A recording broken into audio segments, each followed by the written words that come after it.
Welcome back to my channel আকাশীমাস ব্লগে তোমাদের সবাইকে স্বাগত। রোজ রোজ তো আমি তোমাদের সাথে ব্লগ শেয়ার করি। আজকে একটু অন্য কিছু রেসিপি তোমাদের সাথে শেয়ার করব। এটা হলো এগ চাউমিন। তো আশা করছি তোমাদের সবার ভালো লাগবে। স্কিপ না করে পুরো ব্লগটাই দেখতে থাকো। এগ চাউমিন বানাতে প্রথমে আমি একটা প্যানের মধ্যে জল গরম বসিয়েছি, তার সাথে একটু নুন আর একটু সাদা তেল দিয়ে দিয়েছি। তেল দেওয়ার কারণটা হলো চাউমিনটা যেন ঝরঝরে হয়। এটা চাউমিন না, এটাকে চাউচাউ বলে। তো আমার এই চাউচাউটা খেতে খুব ভালো লাগে। তো ছেলের আবদারেই বলা চলে এই চাউচাউটা বানানো হচ্ছে। তো এখন জলটা ফুটে উঠেছে, আমি চাউচাউগুলো জলের মধ্যে দিয়ে দিচ্ছি। তারপরে কিছুক্ষণ এইটাকে নাড়াচাড়া করব। চাউচাউটা কিছুক্ষণ গরম জলের মধ্যে দিয়ে ফুটিয়ে নেব। তারপরে এটাকে আমরা নামিয়ে নেব।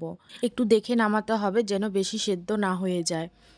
এই এগ চাউমিনটা বানাতে আমার লাগবে পেঁয়াজ। আমি 4টা পেঁয়াজ নিয়েছি, একটু বাঁধাকপি, কাঁচা লঙ্কা, ডিম, ধনেপাতা আর সয়া সস, আর এখানে পাস্তা মশলা আমি গরম করতে বসিয়ে দিয়েছি। ম্যাগি মশলাটা ছিল না বলে পাস্তা মশলা নিয়েছি। দিয়ে ডিমটাকে আমি ফেটিয়ে নিচ্ছি। কড়াইটা গরম হয়ে গেছে, এখন আমি সাদা তেল দিয়ে নেব সামান্য। তারপরে আমি ডিমটাকে ভেজে নেব একদম ঝুরঝুরে করে, যেটাকে আমরা ভুজিয়া বলি। তো আমার ঝুরঝুরে করে ডিম ভাজা হয়ে গেছে, এটাকে আমি উঠিয়ে সাইড করে রেখে দিলাম। এখন আমি ওই কড়াইটাতেই সামান্য তেল দিয়ে নেব। তারপরে আমি পেঁয়াজটা ভেজে নেব।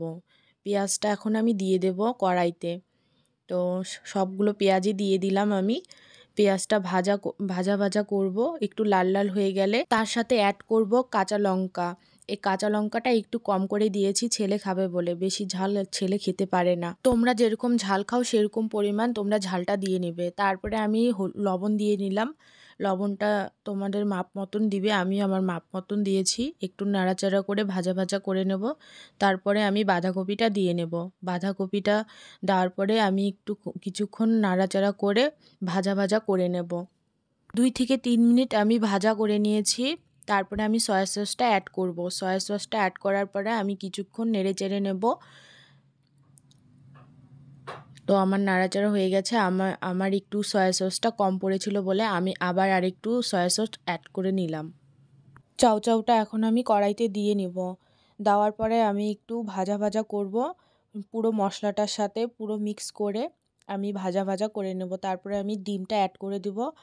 পাস্তা মশলাটাও দিয়ে নিচ্ছি। সবার লাস্টে একটু ধনিয়া পাতা দিয়ে একটু নেড়ে চেড়ে আমি নামিয়ে নেব। তোমরাও খুব সহজে এই এগ চাউমিনটা বাড়িতে রান্না করতে পারবে। আমার রেসিপিটা যদি ভালো লেগে থাকে তাহলে একটা লাইক কমেন্ট শেয়ার করে দিও। চলো এখন আমার ছেলেকে দিয়ে নেই, এরকম এক্সপ্রেশন সেটা তোমরা দেখতেই পারবে। আয়ান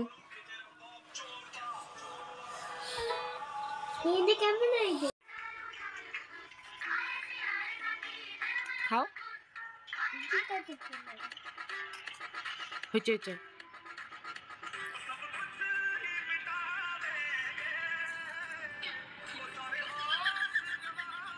কেমন হয়েছে দেখাও তো একটুখানি, এরকম করো।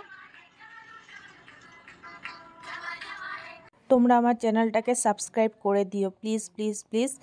আর বরমশাকেও দিয়ে দিয়েছিলাম, তো ও খেয়ে বলল খুবই টেস্টি হয়েছে। আজকের জন্য টাটা, বাই বাই।